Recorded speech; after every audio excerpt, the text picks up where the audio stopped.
uzeli smo opet rent a car, naravno se opet jednog fiću, da idemo po auto. Dali su nam najveći auto mogući, sad ja moram voziti tu ko stari deda, ne?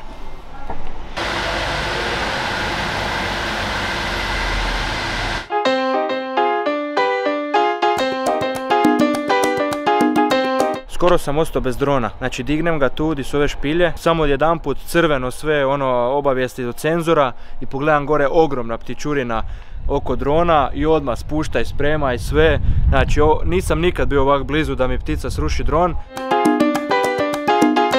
Conobio Veleron, žitnica starih guančesa, pričao sam već u vlogu sa La Palme o guančesima i o ljudima koji su živjeli tu prije dolaska Španjolaca. Ljudi su živjeli zapravo u špiljama po svim otocima. Let's go!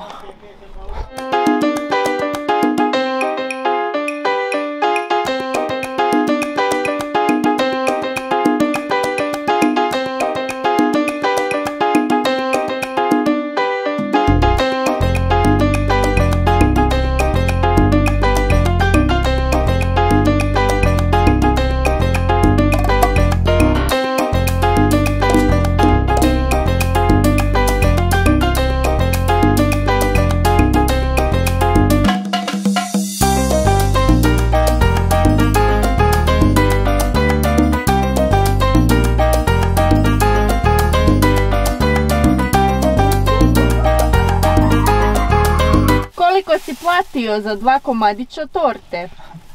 Previše. Koliko je to previše? 7 eura. Evo, došli smo tu do neke vjetrenjače i sad tu malo degustiram ovaj keks koji je odličan, znam već da je odličan, ali svejedno ga degustiramo. Evo da Monča degustira i veli kaj je bilo. Kako je to? To je bademova torta.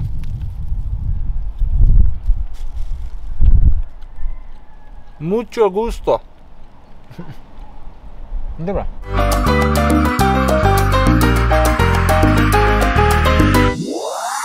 Dobili smo pozitivne komentare iz Marakeša na Mončino perlitanje.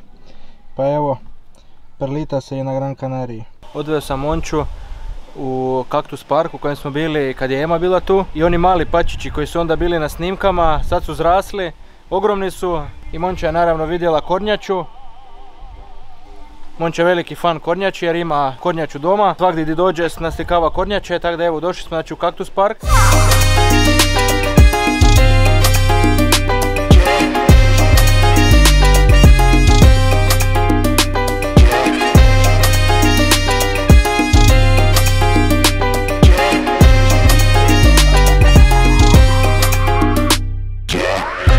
Sad smo se upoznali malo sa više info o ovom parku. Navodno imaju preko 1000 različitih vrsta, biljnih. Imaju nešto i životinskih vrsta, ali to je ono, neke patke, kornjače i tak. Ali više od 1000 biljnih vrsta, što kaktusa, što ostalog drveća.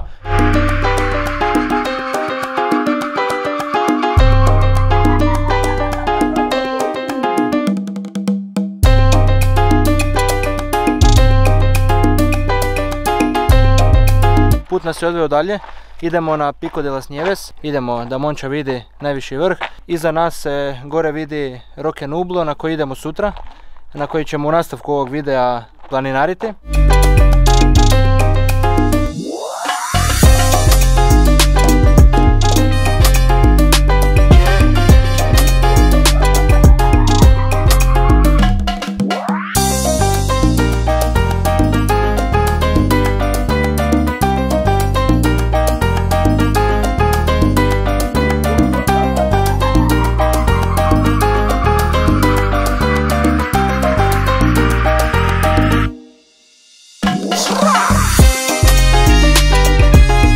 Stali smo neku super lokalnu birtiju, baš mi je to top vidjeti kako ljudi žive tu u nekim krajevima ovak koji nisu gradovi i turizam. To mi je bomba. Voda je izvor života. Monči je sok od Nestija izvor života. Ledeni čaj od manga. I?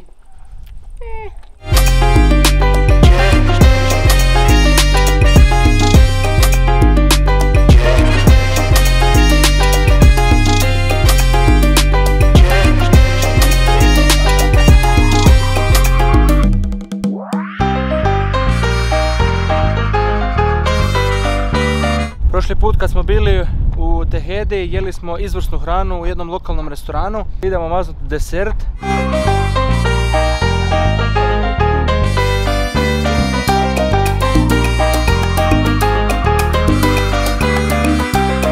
Maznuli smo desert, ali ne onaj koji sam ja htio, onaj paragvajsku prašinu, jer nestalo je čovjeku, radi sve znači domaće, sve je ono u limited editionu, nestalo mu je jer je restoran, ono, već smo došli pred zatvaranje.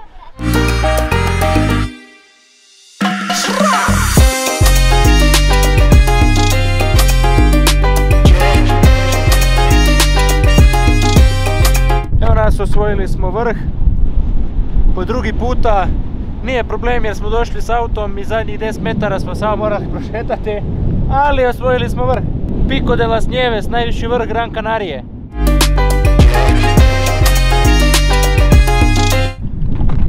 Sad se iza mene vidi Mas Palomas, odličan pogled.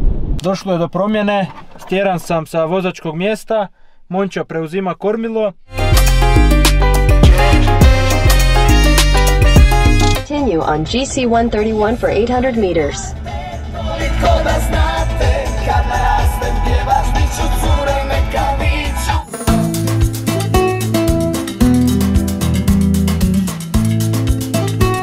Uz ovako dobrog navigatora jako je teško ne izgubiti se.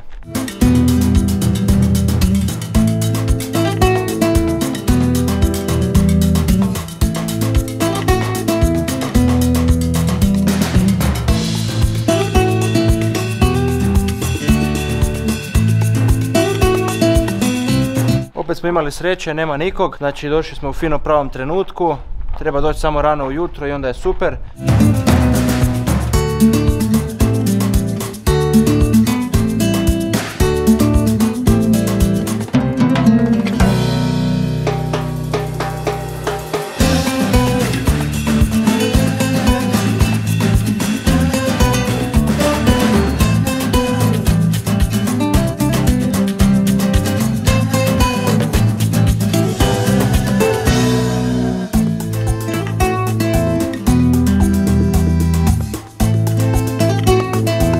Parkirali smo i krenuli sad lagano u šetnju. Obukli smo se stvarno ko pravi planinari. Evo ja u patikama, Monča u vansicama. Baš smo onak perfektno sređeni, ali nema veze, nije dugačka šetnja. Vidim da tu je i popločeno, tako da ovo je laganica. Već vidimo Roque Nublo. Evo, javimo se čim stignemo.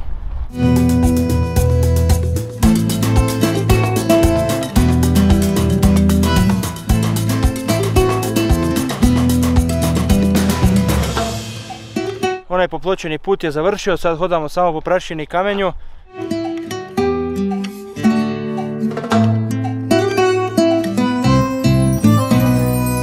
Moram priznati da je staza jako loše označena, a mi dva istraživači, ovak veliki planinari kao što jesmo, se ne snalazimo baš po ovom mahovini, suncu i tome.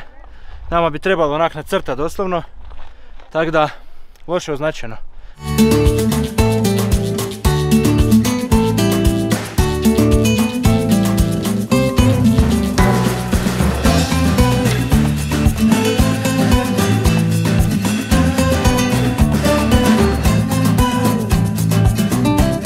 Evo me Roque Nublo iza mene, Monča sjedi u hladu jer joj je sunce spržilo i znamo da je ko jogurt još uvijek. Neki fektovi, otprilike 70 metara u visinu, a nalazimo se na nadmorskoj visini od 1800 i nešto metara. Tako da jako je fascinantno da jedan kamen, ogroman kamen, kojeg možete vidjeti iza mene, stoji tu na 1800 metara i visine je 70 metara.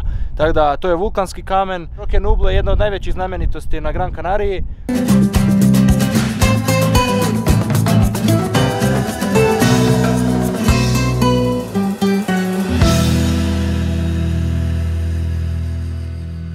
Nakon hajka vrijeme je za zasluženi ručak. Stali smo tu u jednu lokalni restorančić, izgleda nam fino, ocjena je dobra na Google. Naručili smo platu mesnu za 2 osobe, pa bomo vidjeli kako to izgledalo.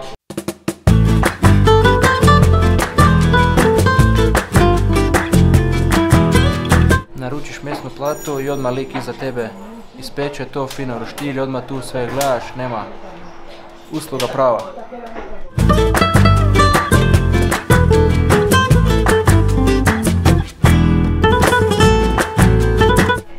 sve. Ali, ima jedan veliki ali, zapamtite ovo, nigdje roštilj nije ko kod nas na Balkanu.